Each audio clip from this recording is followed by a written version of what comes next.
Je tenais ce petit bout de papier froissé entre mes doigts, tremblant, et mon cœur battait si fort que j'avais peur qu'il l'entende. Ma petite fille de 12 ans venait de me glisser ce message sous la table, et les mots étaient terrifiants dans leur simplicité. « Mamie, fais semblant d'être malade, et rentre chez toi. » Je ne comprenais pas pourquoi, mais son regard suppliant me disait qu'il fallait que j'obéisse, sans poser de questions. Jamais je n'aurais imaginé que ce soir-là, dans la maison de ma propre fille, je serais en danger. Alors avant de continuer cette histoire qui m'a bouleversée, je vous demande de laisser un petit like si vous aimez ce genre de récit de vie, de vous abonner à la chaîne pour ne rien manquer, et surtout, dites-moi en commentaire de quelle ville vous regardez cette vidéo. J'adore savoir d'où viennent les personnes qui m'écoutent. Tout a commencé un jeudi soir de novembre, quand ma fille Claire m'a téléphoné pour m'inviter à dîner chez elle à Versailles. Elle semblait particulièrement insistante ce jour-là, ce qui m'avait un peu surprise parce que d'habitude, c'était moi qui proposais de venir voir mes petites filles. Claire avait toujours été une fille occupée, mariée à Thomas depuis 15 ans, un homme qui travaillait dans l'immobilier et qui avait toujours su se montrer charmant avec moi. Ils habitaient une belle maison avec jardin dans un quartier tranquille. Et mes deux petites filles, Léa qui avait 12 ans et Sophie qui en avait 9, étaient la lumière de ma vie depuis que mon mari Robert était parti il y a 5 ans. J'avais 68 ans à ce moment-là, et ma routine était simple. Je m'occupais de mon petit appartement à Paris, je voyais mes amis du club de lecture, et je consacrais tout mon temps libre à mes petites filles.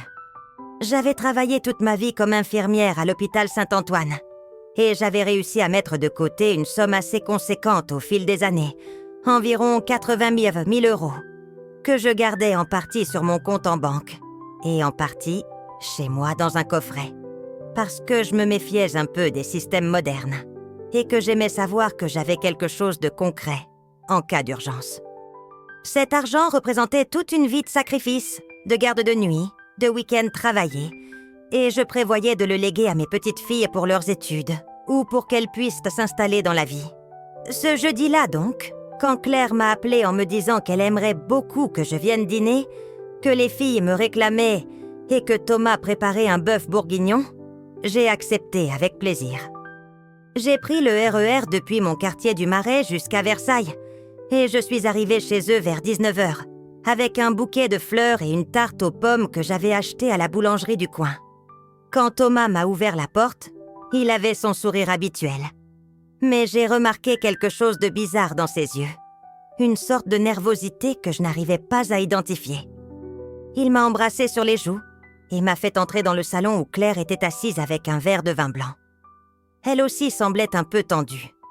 Mais je me suis dit que peut-être elle avait eu une journée difficile au travail.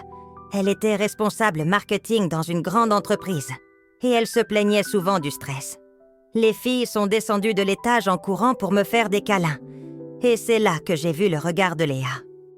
Ma grande petite fille avait toujours été une enfant sensible et intelligente.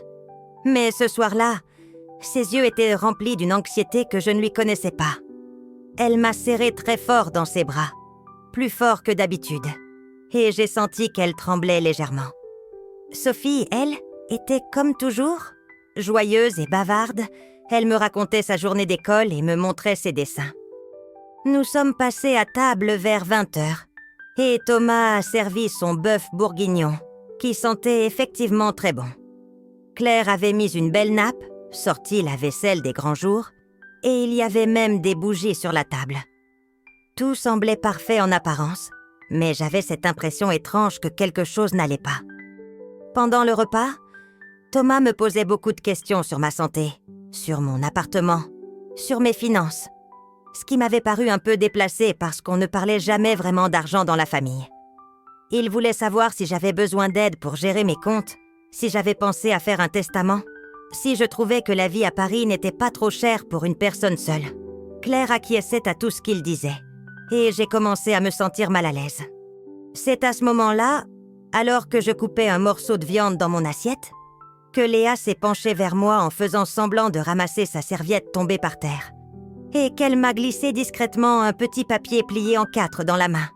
Je l'ai attrapé sans que personne ne remarque, et je l'ai gardé serré dans ma paume en continuant à manger et à discuter comme si de rien n'était. Mais mon cœur s'était mis à battre très fort et mes mains tremblaient légèrement. J'ai attendu quelques minutes en essayant de garder mon calme, de répondre normalement aux questions de Thomas et de Claire. Mais je sentais le petit papier brûler dans ma main comme s'il était en feu. Léa me regardait de temps en temps avec des yeux suppliants. Et je voyais bien qu'elle voulait que je lise ce message le plus vite possible, mais sans me faire remarquer. J'ai prétexté que j'avais besoin d'aller aux toilettes, et je me suis levée de table en emportant mon sac à main avec moi. Une fois enfermée dans la salle de bain du rez-de-chaussée, j'ai déplié le papier avec des mains tremblantes. Et ce que j'ai lu m'a glacé le sang. L'écriture de Léa était un peu tremblante, comme si elle avait écrit vite et dans l'urgence. Et les mots étaient simples mais terrifiants. « Mamie, fais semblant d'être malade et rentre chez toi. Papa et maman préparent quelque chose de mauvais. S'il te plaît, pars vite. Je t'expliquerai plus tard. Je t'aime. » J'ai dû relire ces phrases 3 fois avant de vraiment comprendre ce qu'elles signifiaient. Ma propre fille et mon gendre préparaient quelque chose de mauvais pour moi. Mais quoi exactement ? J'avais du mal à respirer. Je me suis assise sur le rebord de la baignoire et j'ai essayé de réfléchir calmement. Léa n'était pas une enfant qui inventait des histoires ou qui dramatisait les choses. Au contraire, elle était mature pour son âge et très responsable. Si elle prenait le risque de m'écrire ce message en cachette de ses parents, c'est qu'il y avait vraiment un danger. Mais quel danger pouvait-il y avoir dans la maison de ma propre fille ?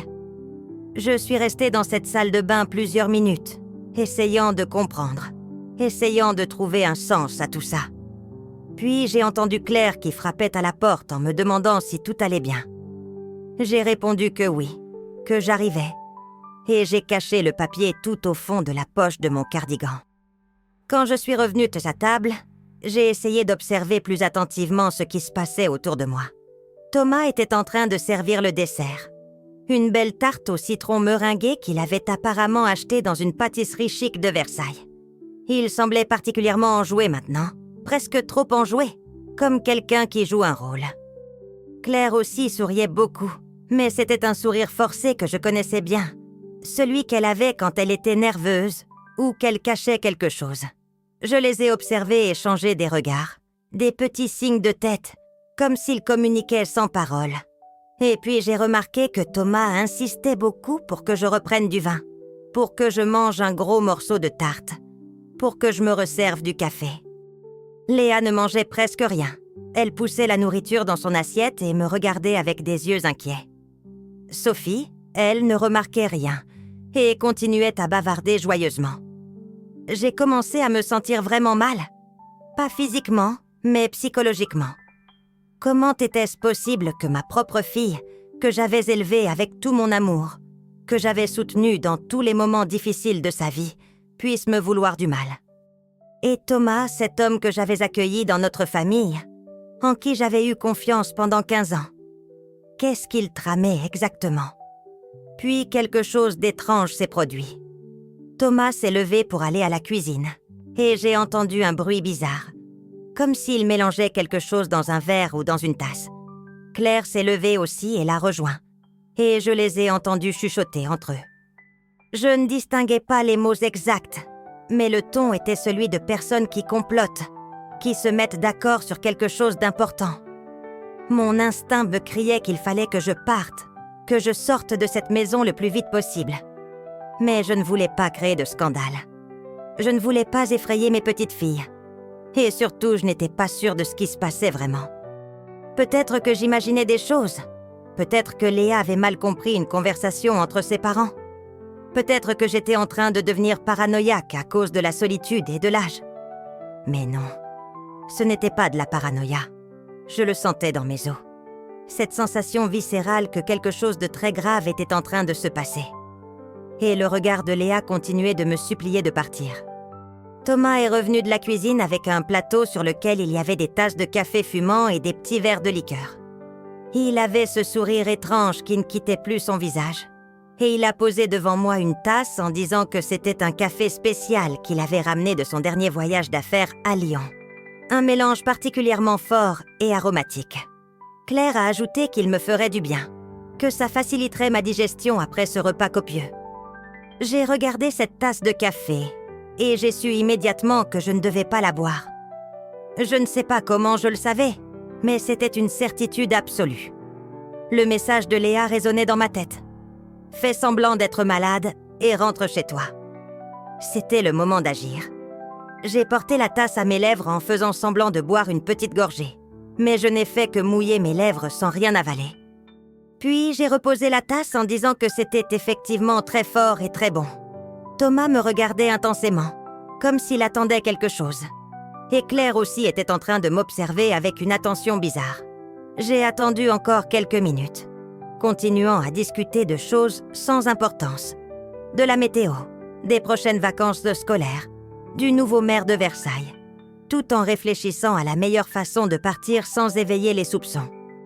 Léa ne me quittait pas des yeux, et je voyais qu'elle était soulagée que je n'ai pas vraiment bu ce café. Puis j'ai commencé mon petit théâtre. J'ai porté la main à mon front et j'ai dit que je me sentais soudainement très fatiguée, que j'avais un peu mal à la tête, que peut-être j'avais pris froid dans le RER en venant.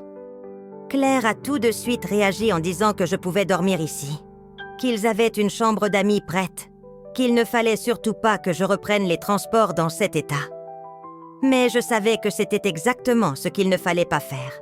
Rester ici, dans cette maison, avec eux. J'ai insisté en disant que non, que je préférais rentrer chez moi, dans mon lit, que je serais mieux dans mon environnement familier, et que de toute façon ce n'était qu'un petit coup de fatigue. Rien de grave. Thomas a essayé de me convaincre de rester. Il disait que ce n'était pas raisonnable de rentrer seul à Paris à cette heure, qu'il était déjà 22 heures passées, que le RER pouvait être dangereux le soir. Mais plus il insistait, plus j'étais convaincue que je devais partir absolument. J'ai continué à jouer mon rôle, en me levant lentement de ma chaise, comme si j'étais vraiment affaiblie, en m'appuyant sur la table, en disant que j'avais juste besoin de rentrer me reposer. Les filles sont venues m'embrasser, Sophie avec son innocence habituelle, et Léa qui m'a serré très fort dans ses bras en me chuchotant à l'oreille un simple mot. « Merci ». Ce mot m'a confirmé que j'avais pris la bonne décision. Thomas a proposé de me raccompagner en voiture jusqu'à Paris, mais j'ai refusé catégoriquement. J'ai dit que j'appellerais un taxi, que je ne voulais pas qu'il se dérange, que j'étais capable de rentrer seule. Il y a eu un moment de tension dans l'entrée. Thomas insistait vraiment beaucoup pour me raccompagner. Et j'ai compris que c'était justement ce qui le dérangeait, de me laisser partir seule. Peut-être parce que leur plan n'était pas déroulé comme prévu. J'ai fini par accepter qu'il appelle un taxi, et j'ai attendu dans l'entrée, mon manteau sur les épaules, mon sac serré contre moi, en évitant de croiser le regard de Claire qui me fixait avec une expression que je n'arrivais pas à déchiffrer. Quand le taxi est arrivé, je suis partie rapidement. J'ai fait un petit signe de la main aux filles qui étaient à la fenêtre. Et j'ai senti un immense soulagement m'envahir dès que la voiture s'est éloignée de cette maison. Pendant tout le trajet du retour, mon cœur battait à 100 à l'heure. Mes mains tremblaient et je n'arrêtais pas de repenser à tout ce qui venait de se passer. Ce café que Thomas avait préparé spécialement pour moi, ces questions insistantes sur mon argent, ce billet que Léa avait glissé dans ma main, cette atmosphère étrange qui régnait dans la maison. Tout cela ne pouvait pas être le fruit de mon imagination. Il s'était vraiment passé quelque chose de grave ce soir. Et si je n'avais pas fait semblant de boire ce café, si je n'avais pas écouté l'avertissement de ma petite fille, je ne sais pas ce qui me serait arrivé. Rentrée chez moi dans mon appartement de Belleville, j'ai fermé la porte à double tour et je me suis assise dans mon fauteuil, incapable de bouger, incapable de penser clairement. J'ai passé toute la nuit éveillée, à me demander ce que je devais faire, si je devais appeler la police, si je devais confronter Claire et Thomas, si je devais parler à quelqu'un de cette histoire. Mais qui me croirait? Je n'avais aucune preuve concrète de quoi que ce soit. Juste un mauvais pressentiment. Un billet écrit par une enfant de 12 ans. Et une tasse de café que je n'avais pas vraiment bu. Le lendemain matin, épuisée mais incapable de dormir, j'ai décidé de faire quelque chose que je n'aurais jamais imaginé faire de ma vie.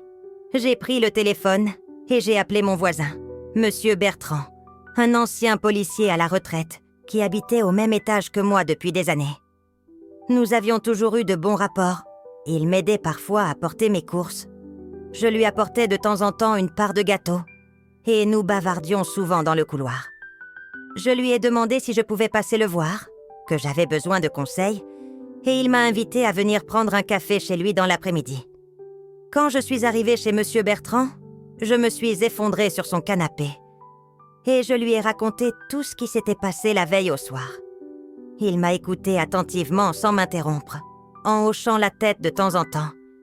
Et quand j'ai eu terminé mon récit, il est resté silencieux un long moment, le visage grave.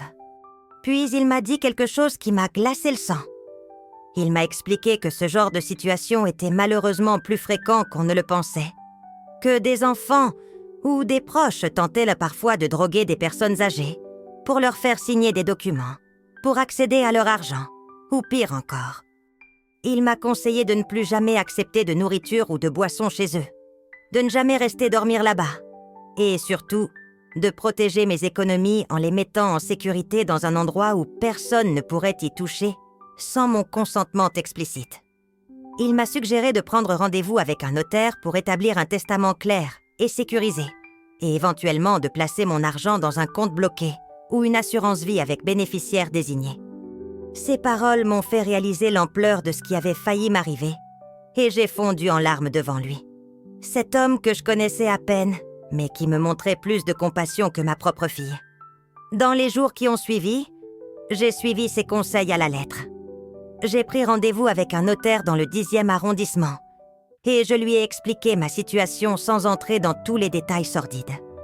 Il a été très professionnel et compréhensif, et il m'a aidé à établir un testament solide où je léguais mes économies directement à mes 2 petites filles, Léa et Sophie, avec la clause que l'argent serait géré par un administrateur indépendant jusqu'à leur majorité. J'ai aussi ouvert une assurance vie où j'ai placé 60 000 €, avec mes petites filles comme bénéficiaires uniques. Et j'ai gardé 20 000 € sur un compte courant pour mes besoins personnels. Tout cela m'a pris presque 2 semaines. Mais à la fin, je me sentais enfin en sécurité, sachant que mon argent ne pourrait jamais tomber entre les mains de Claire et Thomas. Pendant ce temps, Claire m'a appelé plusieurs fois. Elle prenait de mes nouvelles. Elle me demandait comment j'allais depuis ce fameux soir, où j'étais partie en me sentant mal. Sa voix était douce et préoccupée, exactement comme avant. Comme si rien ne s'était passé, comme si elle ne savait pas que j'avais compris leur plan. Je répondais poliment. Je disais que j'allais mieux, que ce n'était qu'un coup de fatigue, mais je gardais mes distances. Je ne lui parlais plus de mes finances, je ne mentionnais plus mes projets. Elle a fini par me proposer de revenir dîner à Versailles le week-end suivant, mais j'ai décliné en prétextant que j'avais d'autres engagements. Puis elle a suggéré qu'elle vienne me rendre visite à Paris avec les filles. Mais j'ai trouvé une excuse là aussi. Je sentais qu'elle commençait à trouver mon comportement bizarre, mais je ne pouvais pas faire autrement. Je ne pouvais pas me remettre dans cette situation dangereuse. Un mardi après-midi, environ 3 semaines après ce dîner terrible, j'ai reçu un appel qui a tout changé. C'était Léa, ma petite fille. Elle m'appelait en cachette depuis la salle de bain de son école pendant la pause déjeuner. Sa voix tremblait, et elle chuchotait pour ne pas être entendue.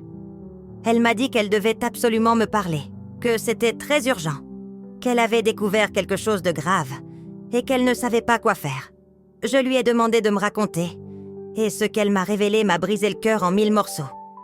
Léa m'a expliqué qu'elle avait entendu ses parents se disputer quelques jours après ce fameux dîner.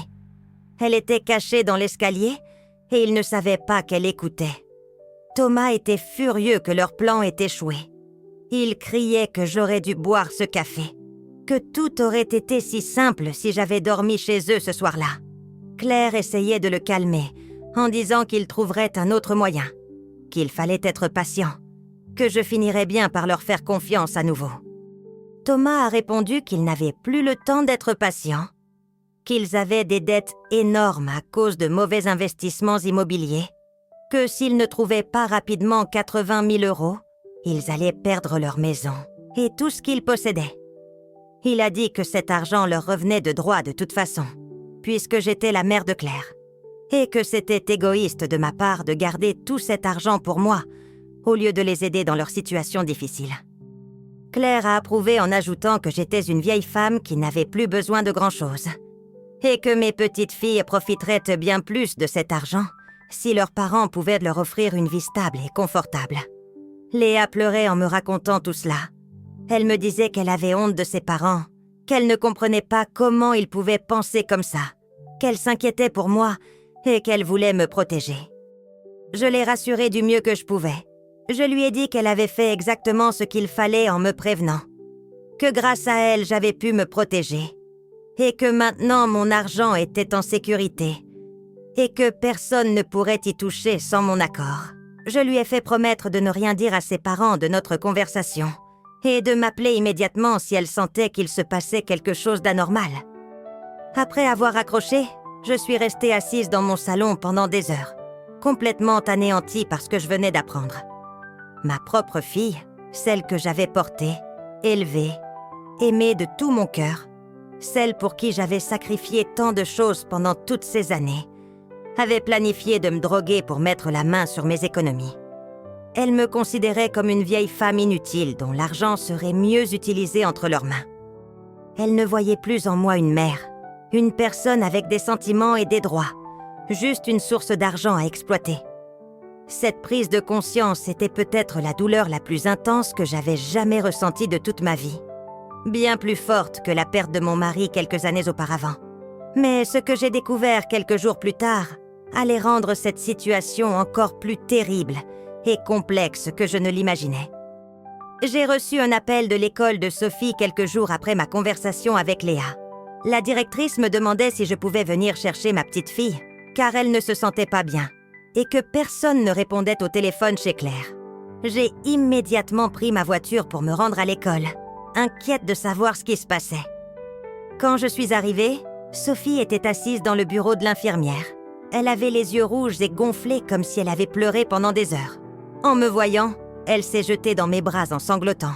Et l'infirmière m'a expliqué qu'elle avait eu une crise d'angoisse pendant la récréation, qu'elle tremblait et hyperventilait, et qu'il avait fallu la calmer pendant presque 1 heure.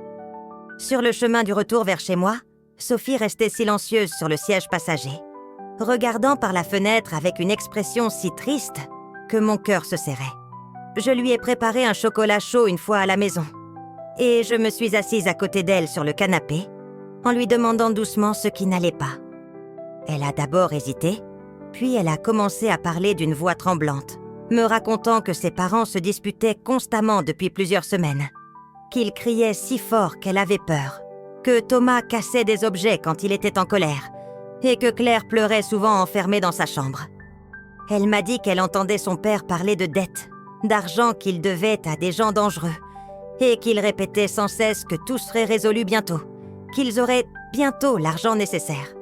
Sophie avait peur de rentrer chez elle. Elle me suppliait de la garder avec moi.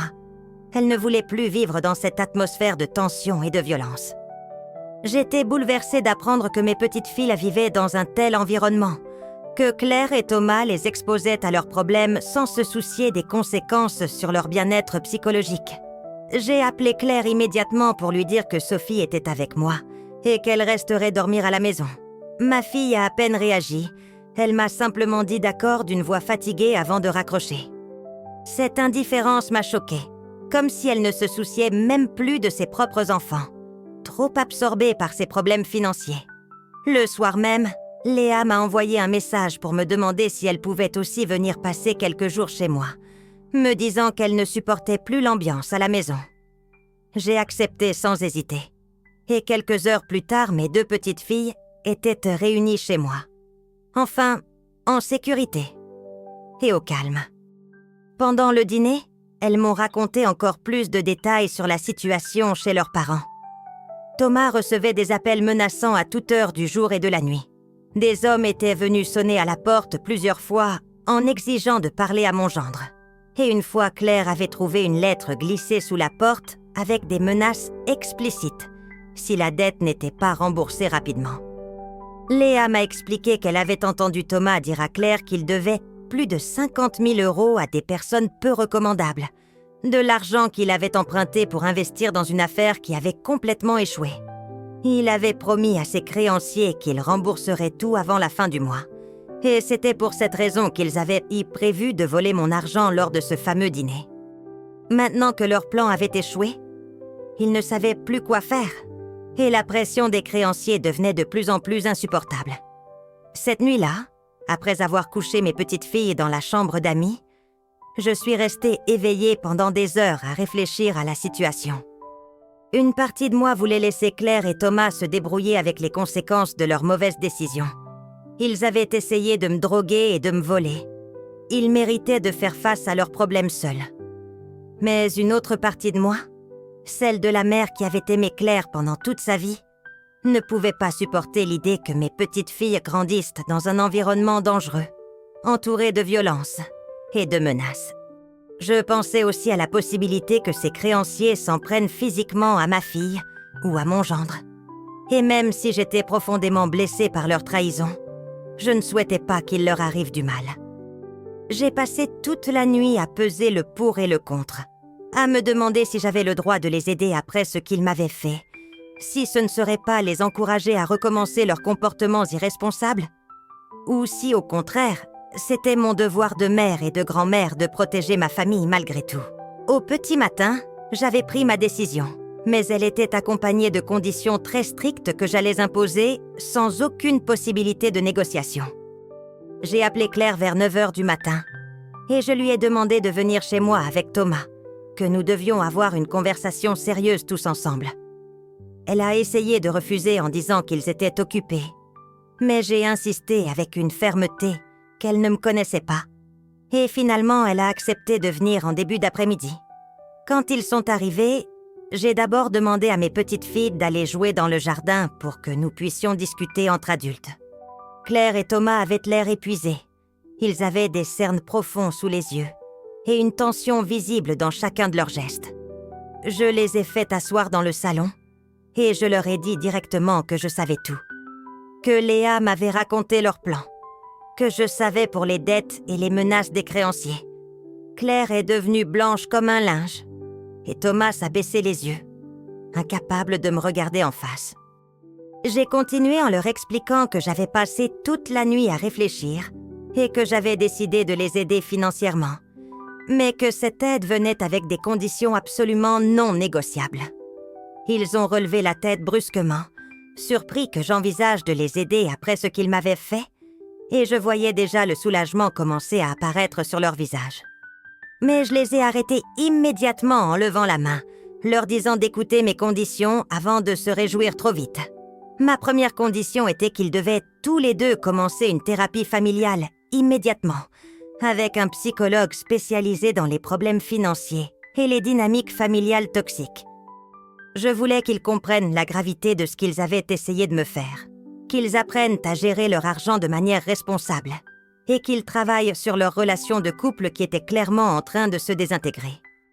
Ma deuxième condition était que Thomas devait me montrer tous les documents concernant ses dettes, les contrats qu'il avait signés, les noms des créanciers, absolument tout, parce que je voulais comprendre exactement dans quoi il s'était embarqué avant de mettre mon argent dans cette histoire.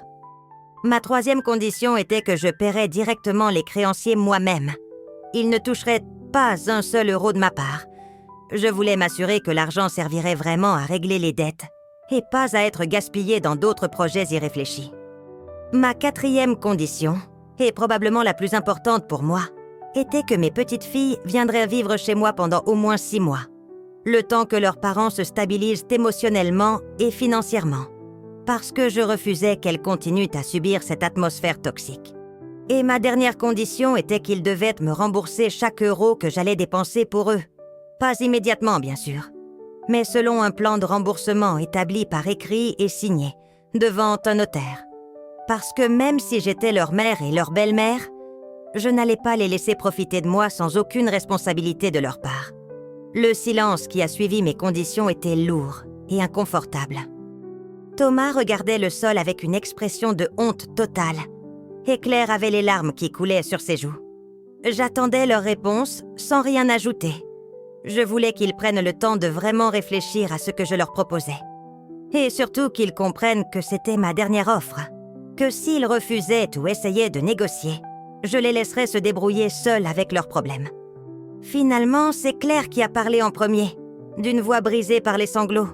Elle m'a dit qu'elle était tellement désolée, qu'elle avait honte de ce qu'ils avaient essayé de me faire, qu'elle ne se reconnaissait plus elle-même dans la personne qu'elle était devenue ces derniers mois. Elle m'a expliqué que la pression financière les avait rendus fous tous les deux, qu'ils ne dormaient plus, qu'ils ne mangeaient plus correctement, qu'ils passaient leurs journées à chercher des solutions désespérées pour éviter les conséquences de leurs dettes. Elle a reconnu que leur plan de me droguer était monstrueux, impardonnable, et qu'elle comprenait parfaitement si je ne voulais plus jamais leur adresser la parole après ça. Mais elle me suppliait de les aider quand même, pas pour eux, mais pour mes petites filles, parce qu'elle avait peur que les créanciers finissent par s'en prendre à toute la famille si la dette n'était pas réglée rapidement.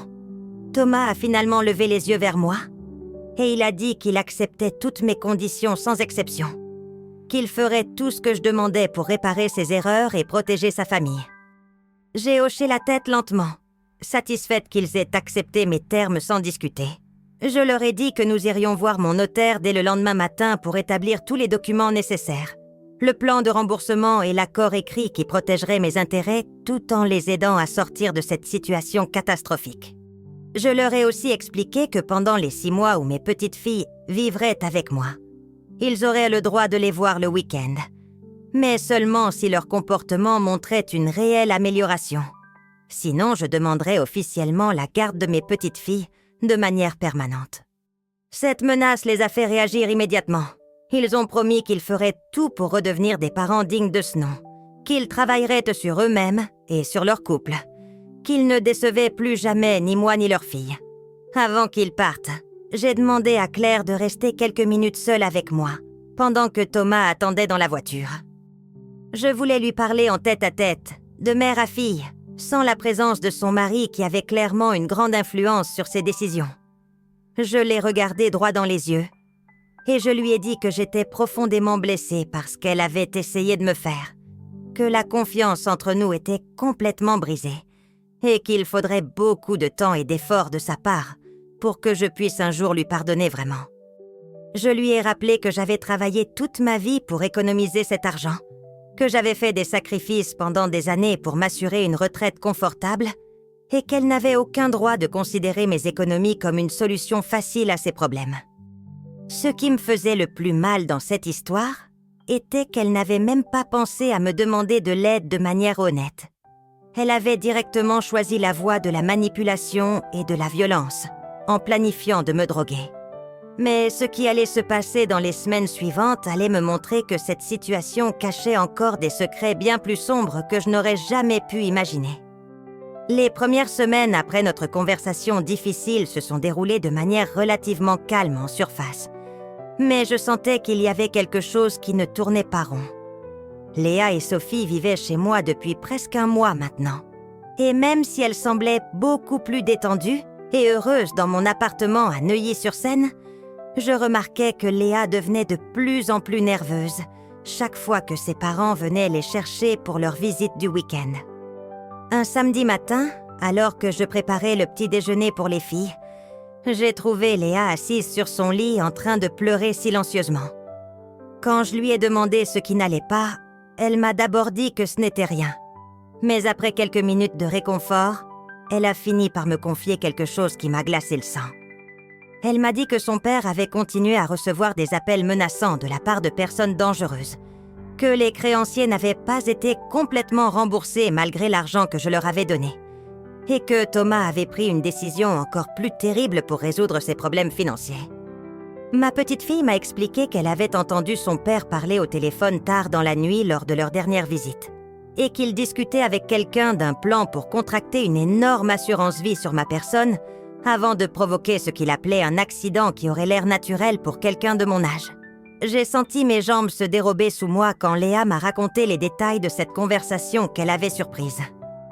Apparemment, Thomas avait expliqué à son interlocuteur que maintenant que j'avais officiellement désigné Claire comme ma bénéficiaire principale dans mon testament pour ce qui concernait mon appartement et certains placements, il suffisait de faire en sorte que je décède de manière qui paraisse accidentelle ou naturelle pour qu'il puisse récupérer tout cet argent rapidement. Mon gendre avait même mentionné plusieurs scénarios possibles, comme me pousser discrètement dans les escaliers lors d'une visite, ou bien mélanger des médicaments incompatibles avec mes prescriptions actuelles pour provoquer une réaction fatale qui serait attribuée à mon âge avancé. Ce qui me terrifiait le plus dans ce que Léa me racontait était le ton détaché et calculateur que son père avait utilisé pendant cette conversation téléphonique, comme s'il parlait d'une simple transaction commerciale et non pas du meurtre de sa belle-mère. J'ai serré ma petite fille dans mes bras pendant qu'elle pleurait et je lui ai promis que je la protégerais, elle et sa sœur, contre tout, et que je ne laisserais jamais son père commettre une telle horreur. Après avoir calmé Léa et l'avoir rassurée du mieux que je pouvais, j'ai immédiatement téléphoné à Monsieur Bertrand, mon voisin et ami de confiance qui avait été policier pendant plus de 30 ans avant sa retraite. Quand je lui ai expliqué la situation dans tous ses détails, Monsieur Bertrand est devenu très sérieux et m'a dit que ce genre de crime était malheureusement plus commun qu'on ne le pensait et qu'il fallait agir immédiatement avant que Thomas ne passe à l'action. Il m'a conseillé de contacter la police officielle pour déposer une plainte, mais aussi de mettre en place un système de surveillance et de protection autour de moi. Monsieur Bertrand connaissait encore beaucoup de monde dans les services de police de la région parisienne et il a utilisé ses contacts pour faire en sorte que mon témoignage et celui de Léa soient pris au sérieux malgré le fait que nous n'avions pas d'enregistrement de la conversation téléphonique de Thomas. Ce qui s'est passé ensuite a été une véritable opération digne d'un film policier, mais c'était ma vie réelle qui était en jeu. Les policiers ont décidé de mettre en place une surveillance discrète de Thomas et Claire, ainsi que de placer des dispositifs d'écoute légaux dans leur maison après avoir obtenu l'autorisation d'un juge grâce au témoignage de Léa et à la gravité des accusations. Pendant ce temps, on m'a demandé de continuer à agir normalement avec ma fille et mon gendre pour ne pas éveiller leurs soupçons. Ce qui était extrêmement difficile, sachant que l'homme qui avait planifié de me tuer allait continuer à venir chez moi pour récupérer ses filles chaque week-end. Les 2 semaines suivantes ont été les plus stressantes et angoissantes de toute mon existence. Chaque fois que Thomas sonnait à ma porte, je sentais mon cœur battre si fort que j'avais peur qu'il l'entende. Je devais faire semblant d'être une grand-mère normale et aimante, alors que je savais qu'il voulait ma mort.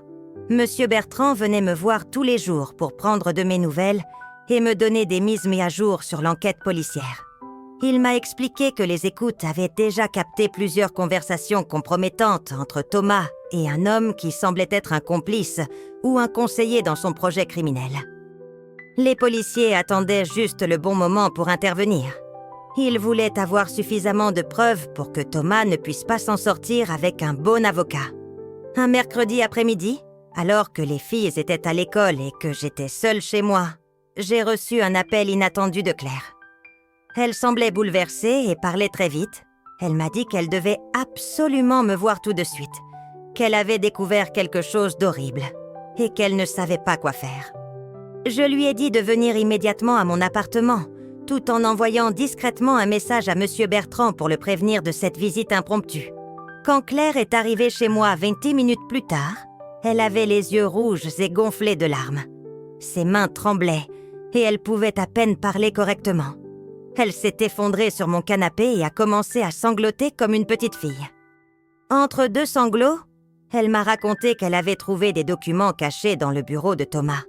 Des documents qui détaillaient non seulement son plan pour me tuer, mais aussi le fait qu'il avait une maîtresse depuis plus de 2 ans et qu'il avait déjà contracté plusieurs assurances-vie importantes sur Claire elle-même également.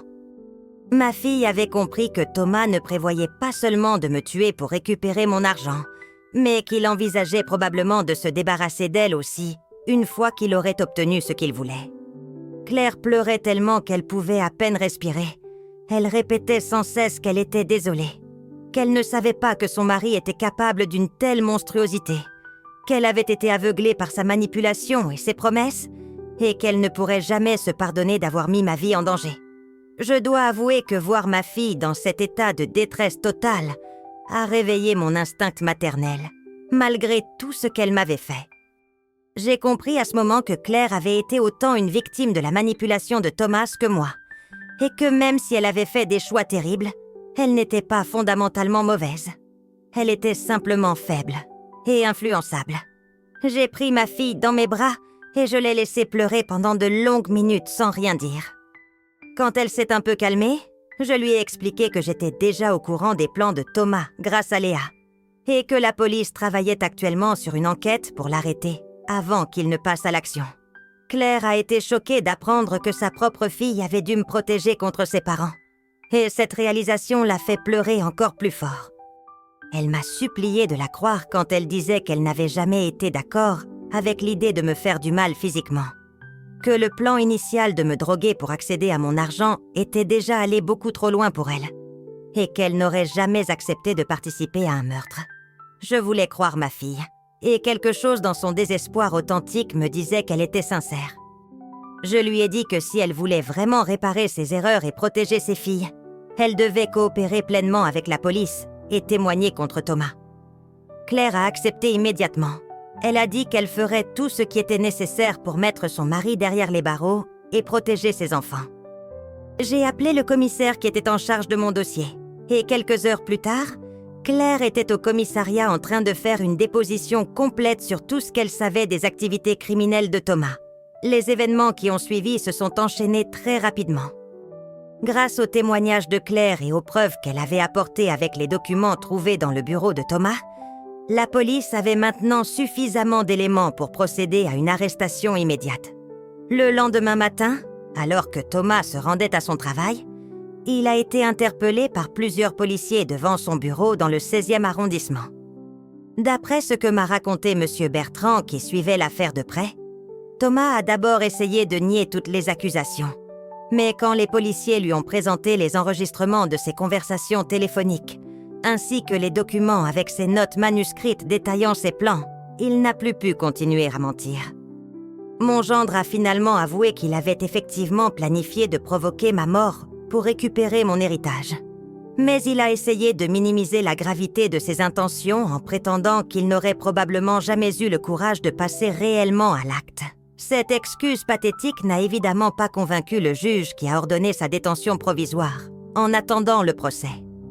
Thomas a été inculpé de tentative de meurtre avec préméditation, de fraude, d'extorsion et de plusieurs autres chefs d'accusation liés à ses dettes et à ses tentatives de manipulation. Les semaines qui ont suivi l'arrestation de Thomas ont été une période étrange de soulagement mêlé de tristesse. J'étais soulagée d'être en sécurité et que mes petites filles ne soient plus exposées à un homme aussi dangereux. Mais j'étais profondément triste de voir ma fille traverser cette épreuve terrible. Claire a dû faire face non seulement à la trahison de son mari et à l'effondrement de son mariage, mais aussi à la culpabilité d'avoir participé au premier plan contre moi, même si elle n'avait jamais voulu aller jusqu'au meurtre. Elle est venue vivre avec moi et les filles dans mon appartement de Neuilly, pendant que toute cette situation se réglait. Au début, les repas en famille étaient silencieux et tendus. Personne ne savait vraiment quoi dire après tout ce qui s'était passé. Mais petit à petit, nous avons commencé à reconstruire nos liens. Claire a commencé une thérapie intensive comme je le lui avais demandé. Et je voyais vraiment qu'elle faisait des efforts sincères pour comprendre comment elle avait pu en arriver là et comment elle pouvait devenir une meilleure mère et une meilleure personne. Elle a trouvé un travail comme assistante dans une clinique vétérinaire, un emploi modeste mais honnête qui lui permettait de contribuer financièrement à notre ménage et de retrouver un peu de dignité. Léa et Sophie ont eu besoin de beaucoup de soutien psychologique pour surmonter le traumatisme d'avoir vécu dans un environnement aussi toxique et d'avoir découvert que leur père était capable de choses aussi horribles. Je les ai inscrites toutes les deux chez une psychologue spécialisée dans les traumatismes familiaux. Et je voyais qu'au fil des séances, elles retrouvaient progressivement leur joie de vivre et leur insouciance d'enfant. Sophie, qui était encore assez jeune, s'est adaptée plus rapidement que sa grande sœur. Mais Léa a eu besoin de beaucoup plus de temps pour faire confiance à nouveau aux adultes autour d'elle. Ce qui m'a le plus touchée durant cette période était de voir comment Léa restait protectrice envers sa mère, malgré tout ce qui s'était passé. Ma petite fille avait une maturité et une capacité de pardon que beaucoup d'adultes n'auraient jamais pu avoir. Un soir, alors que nous étions toutes les quatre assises dans mon salon après le dîner, Léa a pris la main de sa mère et lui a dit qu'elle lui pardonnait. qu'elle savait que Claire avait fait des erreurs, mais qu'elle voyait maintenant qu'elle essayait vraiment de changer. Ce moment de réconciliation entre ma fille Petha, mais n'était ma petite fille, m'a fait pleurer de joie et d'émotion. Le procès de Thomas a eu lieu 6 mois après son arrestation. Claire a témoigné contre lui avec beaucoup de courage, racontant devant le tribunal toute l'histoire de leur endettement, de la manipulation psychologique qu'elle avait subie et des plans criminels que son mari avait élaborés. Moi aussi, j'ai dû témoigner, ce qui n'a pas été facile à mon âge de revivre tous ces moments terrifiants où j'avais cru que ma propre famille voulait me tuer. Léa a également été entendue par le juge dans un cadre protégé, adapté aux mineurs. Les avocats de Thomas ont essayé de le présenter comme un homme désespéré poussé à bout par ses problèmes financiers, mais les preuves étaient trop accablantes. Le tribunal a finalement condamné Thomas à 12 ans de prison ferme pour tentative de meurtre avec préméditation, fraude aggravée et violence psychologique envers ses enfants. Quand le verdict a été prononcé, j'ai vu Claire pleurer. Mais cette fois-ci, ses larmes étaient différentes. C'étaient des larmes de soulagement et de libération. Elle savait que cette condamnation marquait la fin d'un chapitre horrible de sa vie. Les mois qui ont suivi le procès ont été un long processus de guérison pour nous toutes. Claire a officiellement divorcé de Thomas et elle a repris son nom de jeune fille. Elle continuait à travailler à la clinique vétérinaire et économisait petit à petit pour pouvoir un jour avoir son propre appartement. Même si je lui avais dit qu'elle et les filles pouvaient rester avec moi aussi longtemps qu'elles le voulaient. Mes petites filles s'épanouissaient de plus en plus. Leurs notes à l'école s'amélioraient. Et je les voyais rire et jouer comme des enfants normaux, sans cette ombre de peur qui avait hanté leur regard pendant si longtemps. Léa, ma courageuse petite fille qui m'avait sauvé la vie avec son simple billet, était devenue une jeune fille brillante et forte. Elle avait décidé qu'elle voulait devenir psychologue quand elle serait grande, pour aider d'autres familles qui traversaient des situations difficiles comme la nôtre. Un dimanche après-midi, presque 1 an après cette terrible soirée où tout avait commencé, nous étions toutes les 4 dans mon salon, en train de regarder des photos de famille. Léa a trouvé une vieille photo de Claire quand elle était petite, et elle a dit que sa maman avait l'air si heureuse à cette époque. Claire a souri tristement et a expliqué à ses filles qu'elle avait perdu son chemin pendant quelques années, mais qu'elle était déterminée à retrouver cette personne qu'elle était avant. Cette femme honnête et aimante que sa propre mère avait élevée. Je me suis approchée de ma fille et je l'ai prise dans mes bras, lui disant pour la première fois depuis tous ces événements que je lui pardonnais complètement. Ce n'était pas facile de prononcer ces mots après tout ce qui s'était passé, mais je savais que le pardon était la seule façon pour nous toutes de vraiment avancer et de reconstruire notre famille. Aujourd'hui, 3 ans après cette histoire terrible, je peux dire que nous avons survécu et même prospéré malgré tout. Claire est devenue une mère exemplaire, présente et attentive avec ses filles, et elle a enfin trouvé un équilibre dans sa vie. Elle a même rencontré quelqu'un de bien, un homme doux et respectueux qui traite mes petites filles avec beaucoup d'affection. Léa a maintenant 15 ans et Sophie 12, et elles viennent toujours passer tout leur week-end chez moi parce qu'elles aiment ma compagnie et mes gâteaux faits maison. Quant à moi, j'ai appris une leçon importante sur la famille, l'amour et la trahison. J'ai appris que même les personnes que nous aimons le plus peuvent nous faire du mal. Mais j'ai aussi appris que le pardon et la rédemption sont possibles quand il y a une vraie volonté de changer. Le petit billet que Léa m'avait glissé ce soir-là, je l'ai gardé précieusement dans une boîte sur ma table de nuit. Chaque fois que je le regarde, je me rappelle que l'amour véritable se manifeste parfois de la manière la plus simple et la plus discrète. Dans un simple morceau de papier froissé qui porte un avertissement écrit par une enfant courageuse. Ce billet m'a sauvé la vie. Mais plus important encore, il m'a montré que la prochaine génération de notre famille serait meilleure, plus forte et plus sage que celle qui l'avait précédée. Alors, si vous avez écouté mon histoire jusqu'au bout, je vous demande de vous souvenir d'une chose importante. Dans vos propres familles, restez toujours vigilants face aux signes de manipulation ou de violence. Écoutez les enfants quand ils essaient de vous dire quelque chose. Et n'ayez jamais honte de demander de l'aide quand une situation devient dangereuse. Laissez un commentaire pour me dire ce que vous pensez de cette histoire. Et si vous aussi vous avez déjà vécu une situation familiale difficile, et comment vous l'avez surmontée. Je vous envoie tout mon amour et ma bénédiction. Et je vous dis à bientôt pour une prochaine histoire. Prenez soin de vous et de ceux que vous aimez.